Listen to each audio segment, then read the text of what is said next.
What's the difference between a lot of and lots of on one side, much and many on the other side?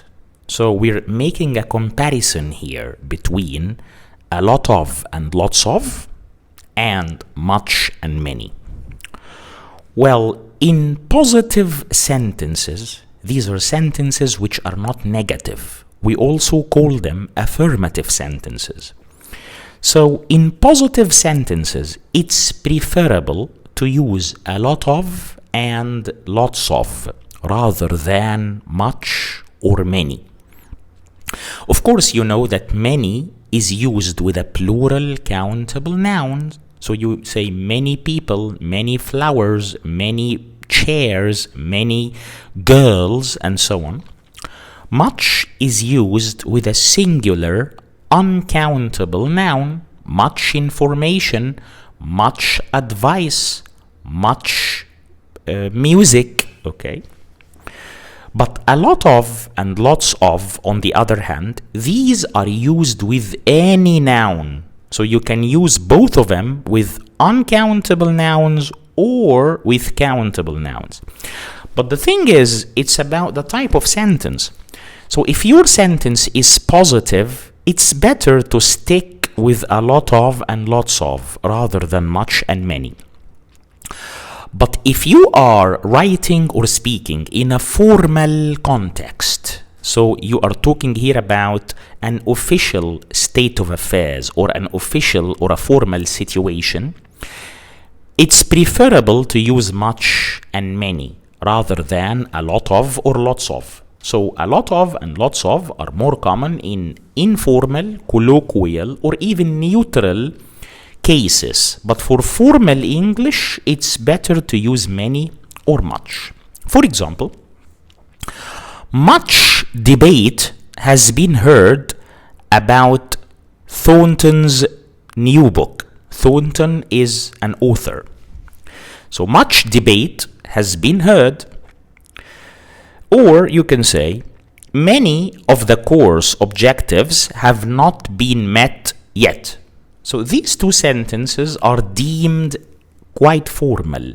That's why we used much and many in them rather than a lot of and lots of. Also, in formal English,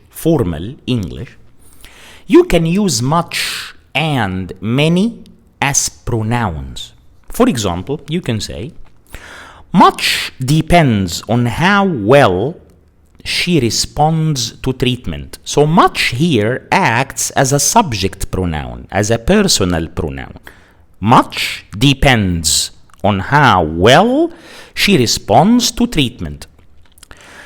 Another example with many, you can say, many have argued that she is the finest poet of our generation. This means many people, but the word people has been deleted, has been omitted, has been erased from the sentence, and we are using many alone as the subject pronoun or as the personal pronoun. So we said, many have argued that she is the finest poet of our generation.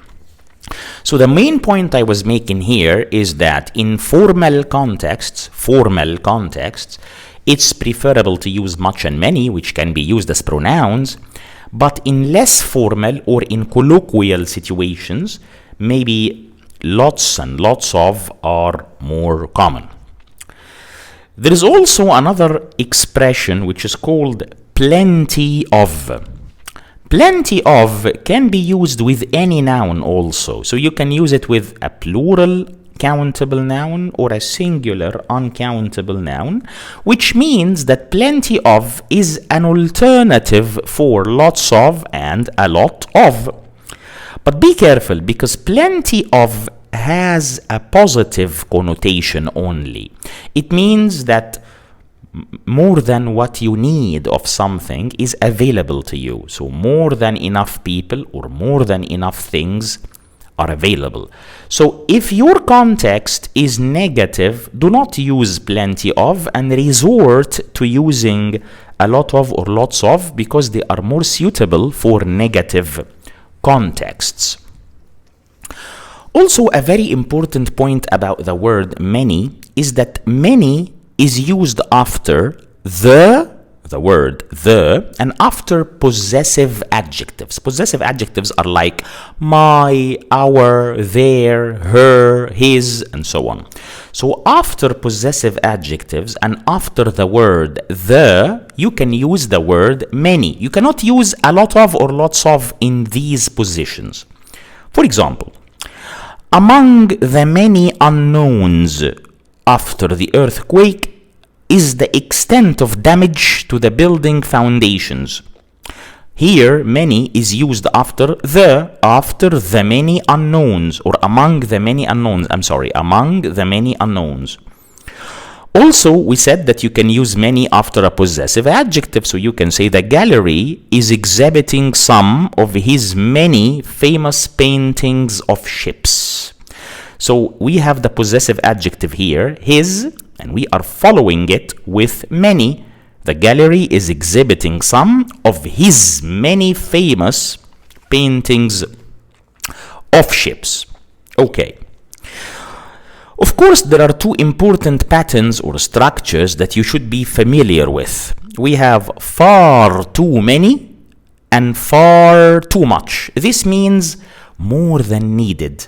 So more than what you want or more than what you need. And these two expressions are more negative in terms of their contexts. They are used with negative meanings or they have a negative connotation because you just want the amount which is right for you. You want the exact right amount, okay? The sweet spot. You don't want more than that and you don't want less than that either.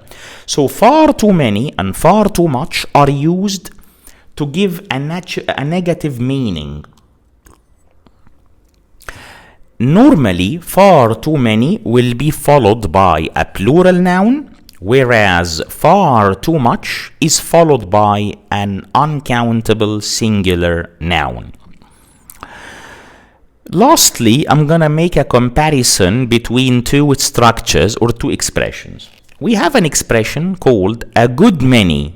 A good many. You can also say a great many, or you can say a good deal or a great deal of.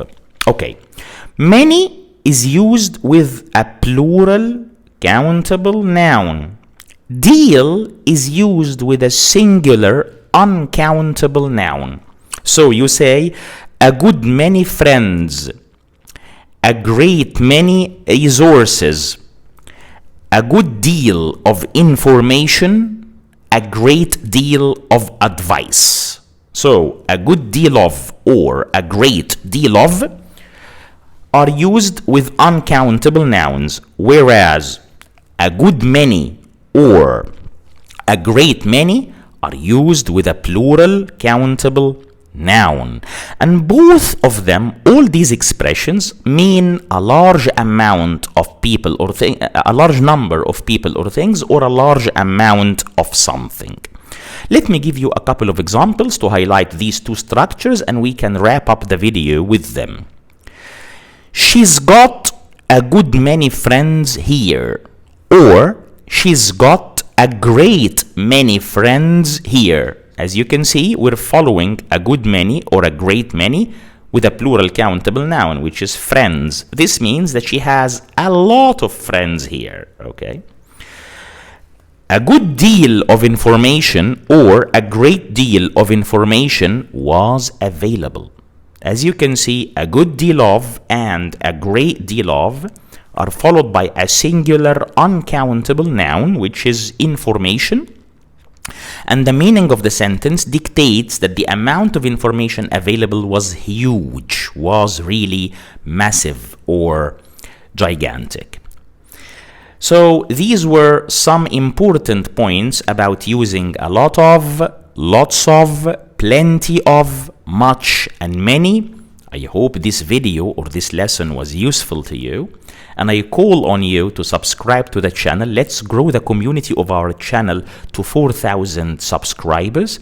And if you like my videos, I'd be really appreciative if you liked my videos, if you shared them with your friends and family members, or with any other person who might be interested in English grammar or in English language as a whole.